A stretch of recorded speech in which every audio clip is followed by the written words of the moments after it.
लूका रचित सुसमाचार अध्याय 16।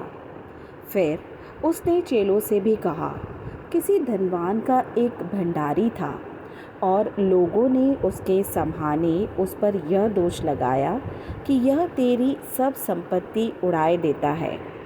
सो उसने उसे बुलाकर कहा, यह क्या है जो मैं तेरे विषय में सुन रहा हूँ? अपने भंडारीपन का लेखा दे, क्योंकि तू आगे को भंडारी नहीं रह सकता। तब भंडारी सोचने लगा कि अब मैं क्या करूं, क्योंकि मेरा स्वामी अब भंडारी का काम मुझसे छीन ले रहा है। मिट्टी तो मुझसे खोदी नहीं जाती और भीख मांगने से मुझे लज्जा आती है।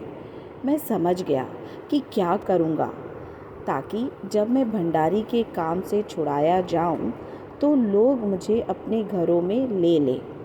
और उसने अपने स्वामी के देनदारों में से एक एक को बुलाकर पहले से पूछा कि तुझ पर मेरे स्वामी का क्या आता है? उसने कहा, 100 मन तेल। तब उसने उससे कहा कि अपनी खाता बही ले और बैठकर तुरंत 50 लिख दे।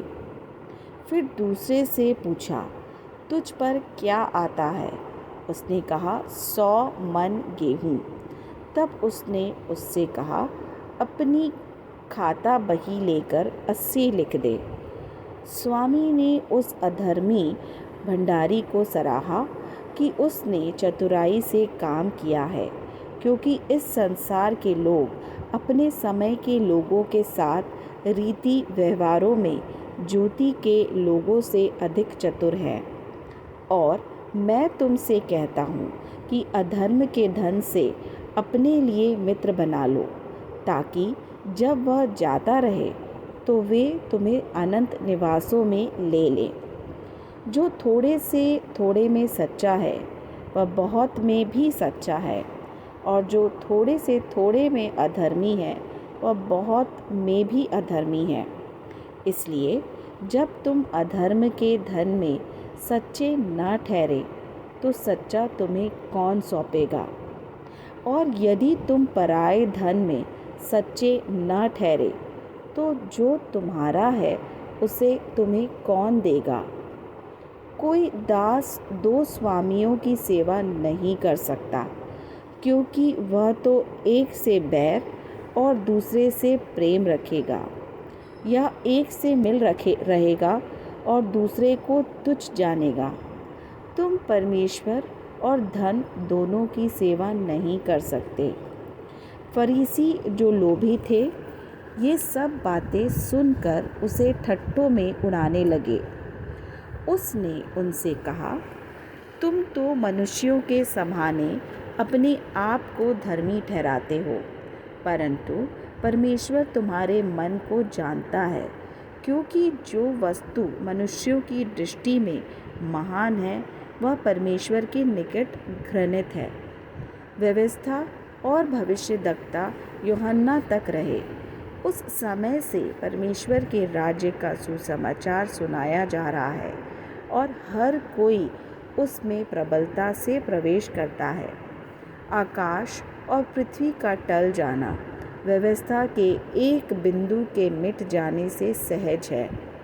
जो कोई अपनी पत्नी को त्याग कर दूसरी से ब्याह करता है वह व्यभिचार करता है, और जो कोई ऐसी त्यागी हुई स्त्री से ब्याह करता है वह भी व्यभिचार करता है।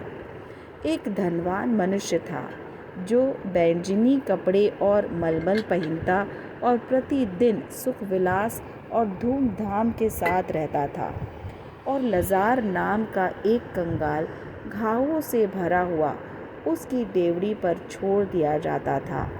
और वह चाहता था कि धनवान की मेज़ पर की जूठन से अपना पेट भरे, वरन कुत्ते भी आकर उसके घावों को चाटते थे। और ऐसा हुआ कि वह कंगाल मर गया, और स्वर्गदूतों ने उसे लेकर इब्राहिम की गोद में पहुंचाया। और वह धनवान भी मरा और गाड़ा गया, और अधोलोक में उसने पीड़ा में पड़े हुए अपनी आंखें उठाई और दूर से इब्राहिम की गोद में लाजर को देखा। और उसने पुकार कर कहा, हे पिता इब्राहिम, मुझ पर दया करके लाजर को भेज दे, ताकि वह अपनी उंगली का सिर पानी में भिगोकर मेरी जीभ को ठंडी करे, क्योंकि मैं इस ज्वाला में तड़प रहा हूँ। परंतु इब्राहिम ने कहा, हे पुत्र, स्मरण कर कि तू अपने जीवन में अच्छी वस्तुएं ले चुका है और वैसे ही लाजर बुरी वस्तुएं, परंतु अब वह यहाँ शांति पा रहा है और तू तड़प रहा है। और इन सब बातों को छोड़ हमारे और तुम्हारे बीच एक भारी गड्ढा ठहराया गया है कि जो यहाँ से उस पार तुम्हारे पास जाना चाहे वे ना जा सके, और न कोई वहाँ से इस पार हमारे पास आ सके। उसने कहा, तो हे पिता, मैं तुझसे विनती करता हूँ कि तू उसे मेरे पिता के घर भेज, क्योंकि मेरे 5 भाई हैं। वह उनके सामने इन बातों की गवाही दे, ऐसा ना हो कि वे भी इस पीड़ा की जगह में आएं। इब्राहिम ने उससे कहा, उनके पास तो मूसा और भविष्यद्वक्ताओं की पुस्तकें हैं, वे उनकी सुने। उसने कहा, नहीं हे पिता इब्राहिम, पर यदि कोई मरे हुओं में से उनके पास जाए तो वे मन फिराएंगे। उसने उससे कहा कि जब वे मूसा और भविष्यद्वक्ताओं की नहीं सुनते, तो यदि मरे हुओं में से कोई भी जी उठे तो भी उसकी नहीं मानेंगे।